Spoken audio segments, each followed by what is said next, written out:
नमस्कार, आप देख रहे हैं प्रॉफिट फर्स्ट। आज हम इस वीडियो में बात करेंगे बिटकॉइन इथेरियम के अपडेट के बारे में। मैंने आपको पहले ही बताया था कि जैसे हम वीकली क्लोजिंग के नियर अबाउट जाएंगे, मार्केट में वॉल्यूम लो रहेगा। और मार्केट में वॉल्यूम लो का मतलब है कि या तो फ्लक्चुएशन नैरो से जोन में होगा या फिर डाउनफॉल आएगा, करेक्शन आएगा। तो जो डाउनफॉल या करेक्शन का हम बात कर रहे थे, वो डाउनफॉल करेक्शन अब आना स्टार्ट हो गया है।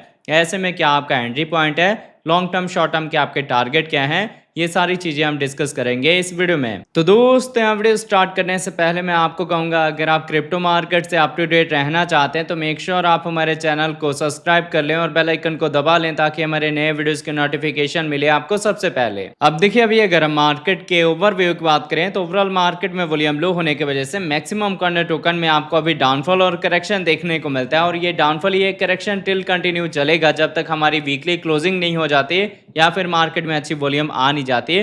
फिलहाल अभी अगर इनके हम करंट प्राइस की बात करें तो बिटकॉइन का करंट प्राइस आपको 1,03,600 के रेंज में देखने को मिलता है।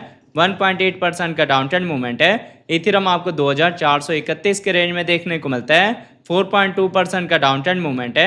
अगर हम बाकी कॉइन्स की बात करें तो XRP, BNB, SOL, TRX, Doge, bitcoin cash, AVAX, litecoin, DOT, ICP, NEAR, ADA, इन सब के प्राइस में डाउनफॉल आया है, करेक्शन आया है। APT में हल्की रिकवरी हुई है, पर जैसे हमने वीडियो की स्टार्टिंग में डिस्कस करा कि मार्केट में वॉल्यूम लो है, तो ना ही स्ट्रॉन्ग रिकवरी हुई है और ना ही हार्ड डाउनफॉल या करेक्शन आया है। अब मैं आपको लेके चलता हूँ ट्रेडिंग व्यू पे और देखते हैं बिटकॉइन इथेरियम के चार्ट पैटर्न को। अब देखिए, पहले हमने बिटकॉइन का 4 आवर का टाइम इंटरवल लिया हुआ है। 4 आवर के अकॉर्डिंग मैंने आपको बताया था कि यहाँ पे जो हमारा सपोर्ट है वो आपको स्ट्रेट लाइन देखने को मिलता है और जो रेजिस्टेंस है वो ट्रेंड लाइन है।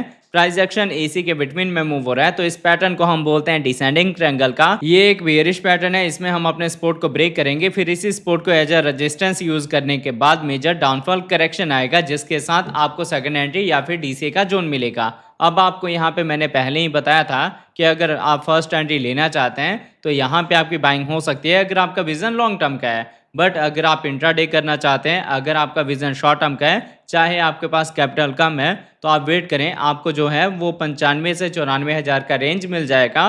तो अब धीरे धीरे जो बिटकॉइन का प्राइस है उसी डायरेक्शन में जा रहा है।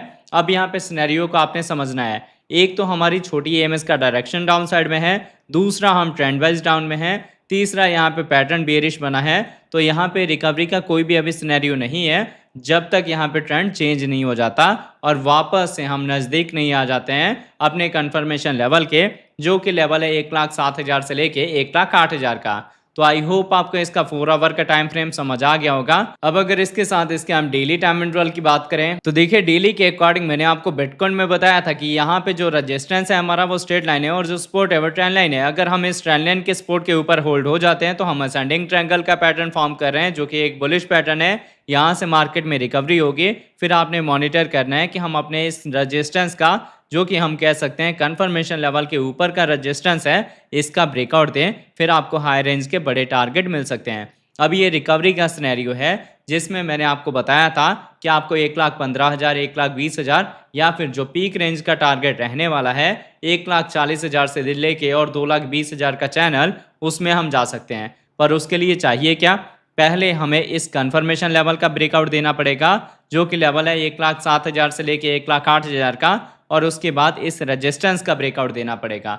अब ये रिकवरी का सिनेरियो मैंने आपको समझा दिया क्या क्या यहाँ पे इंपॉर्टेंट रेजिस्टेंस है जिनके ब्रेकआउट का आपने वेट करना है। ऐसे ही अगर हम यहाँ पे अपने इस ट्रेंड लाइन के सपोर्ट को ब्रेक कर देते हैं तो आपको जो सेकंड एंट्री या फिर DCA का जोन मिलेगा वो जोन होगा 90,000 से लेके 92,000 का, और इसको ब्रेक करने का मतलब है कि ये जोन कन्फर्म हो जाएगा।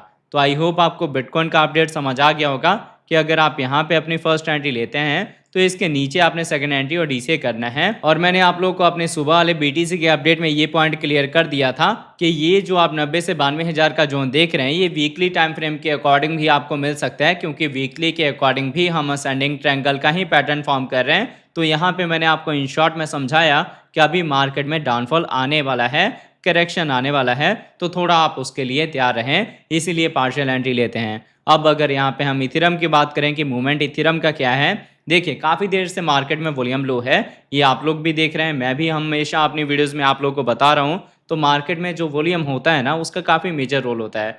मतलब जब तक बायर्स नहीं आएंगे, सेलर्स नहीं आएंगे, तब तक बड़ा मूवमेंट होगा नहीं, वो चाहे डाउन साइड का चाहे वो रिकवरी के साइड में। तो ऐसे में मार्केट बोरिंग हो जाता है, जो आप अभी देख रहे हैं। अब जब टैरिफ वाली चीज़ आई थी तब भी आपने देखा मार्केट क्रैश कर रहा था, स्ट्रॉन्ग डाउनफॉल का मूवमेंट था, बट अभी मार्केट स्टेबल बना पड़ा है। तो आपको यहाँ पे होपफुली क्लियर हो गया होगा कि वॉल्यूम वर्क कैसे करता है किसी भी अगर हम प्राइस प्रेडिक्शन को देखते हैं। मैंने आप लोगों को पहले भी अपनी वीडियो में बताया था कि मेरे पास मैक्सिमम जो होल्डिंग है वो इथेरियम की है, और अभी भी अगर मैं बाइंग करता हूँ तो मैक्सिमम इथेरियम की बाइंग करता हूँ, क्योंकि इथेरियम को 2x होने में ज़्यादा स्ट्रगल नहीं करना पड़ेगा, पर बिटकॉइन को 2x के लिए ज़्यादा टाइम लगेगा। तो आई होप आपको समझ आ गया होगा कि क्यों हम इथेरियम की अपडेट को फॉलो करते हैं और क्यों हम अपनी जो बाइंग है वो इथेरियम में करते हैं। यूज़ केस बेहतर है इथेरियम का, इसके अलावा बाकी जितने हमारे एल्ट कॉइन है ना, अभी के डेट में आपने उनमें एंटर नहीं होना। चार्ट पैटर्न देखिए अब इथेरियम का कि इसके अकॉर्डिंग क्या मूवमेंट हो सकता है। तो देखिए यहाँ पे इथेरियम के डेली टाइम फ्रेम के अकॉर्डिंग मैंने आपको बताया था कि ये हमारा स्ट्रेट लाइन का रेजिस्टेंस है और ये ट्रेंड लाइन का हमारा सपोर्ट है, जिसको कि हमने ब्रेक कर दिया। और इस सपोर्ट को ब्रेक करने का मतलब है कि मिनिमम आपको ये वाला जोन मिल जाएगा जो कि 2000 से लेके और 2200 का जोन है। तो अगर आपने अभी तक बाइंग नहीं करी तो आप इस लेवल का वेट कर सकते हैं, और अगर आपने बाइंग कर ली है तो पैनिक होने की ज़रूरत नहीं है। आपको याद होगा कि हमने हमेशा डीसीए के बारे में बात करा है, और डीसीए का रेंज है ये वाला 1800 से लेके 1750 का। तो ये बॉटम मिलने वाला है, यहाँ पे आप डीसीए कर सकते हैं। और ये मूवमेंट मैंने आपको समझाया भी था कि अगर यहाँ पे इंटरेस्ट रेट का हाइक होता है या कोई भी ऐसा फंड आता है मार्केट में जिससे कि पैनिक सेलिंग मार्केट में देखने को मिले, तो ये जो बॉटम है ना 1800 से लेके 1750 का, ये आपको इजीली मिल सकता है। और ऐसे ही मैंने आपको बिटकॉइन का भी मूवमेंट बताया था, तो कंफ्यूज आपने बिल्कुल भी नहीं होना। देखिए इजी है मार्केट के मूवमेंट को समझना, चाहे आप बात करें स्टॉक मार्केट का, चाहे आप बात करें क्रिप्टो मार्केट का, कोई भी अगर आप इन्वेस्टमेंट साइड पे जाते हैं तो आपको वहां पे रिस्क मैनेजमेंट समझना होता है, फंड मैनेजमेंट समझना होता है, और उसके बाद ही आप अपना अच्छा प्रॉफिट बना सकते हैं। अगर आप पार्शियल एंट्री लेंगे और पार्शियल प्रॉफिट बुक करेंगे तो आप ज़्यादा पैसा भी बना सकते हैं और आपका जो लॉस होगा वो भी मिनिमम होगा। इसीलिए मैं आपको रेंज हमेशा समझाने की कोशिश करता हूं। अगर कुछ नया सीखना चाहते हैं तो चैनल को आप सब्सक्राइब कर सकते हैं। बाकी डेली की अपडेट्स मैं आप लोगों को प्रोवाइड करता रहता हूं, सुबह मार्केट में क्या हो रहा है या हमारी शाम की मूवमेंट क्या है, जिसके बिहार पे आपका कोई डाउट ना रहे और आप ऐसे मार्केट में भी ट्रेडिंग से पैसा बना सकें। हाँ ये ज़रूर है, जब तक मार्केट में अच्छी वॉल्यूम नहीं आएगी तब तक ये रिक्वेस्ट ही है मेरी आप लोगों को कि जो लोग फ्यूचर ट्रेड करते हैं या फिर इंट्राडे करते हैं वो मार्केट से दूर रहें, अपनी फैमिली के साथ टाइम स्पेंड करें या कोई और काम में अपना टाइम दें। मार्केट को अगर आप देखेंगे तो इसके ट्रैप में आप फंस जाएंगे। तो आई होप आपको ये सारे अपडेट समझ आ गए होंगे। अगर आपको हमारे वीडियोस अच्छे लगते हैं प्लीज़ वीडियोस को लाइक कीजिए, शेयर कीजिए अपने दोस्तों के साथ। मिलते हैं हम इसके नई वीडियो के साथ, तब तक लिए जय हिंद जय भारत।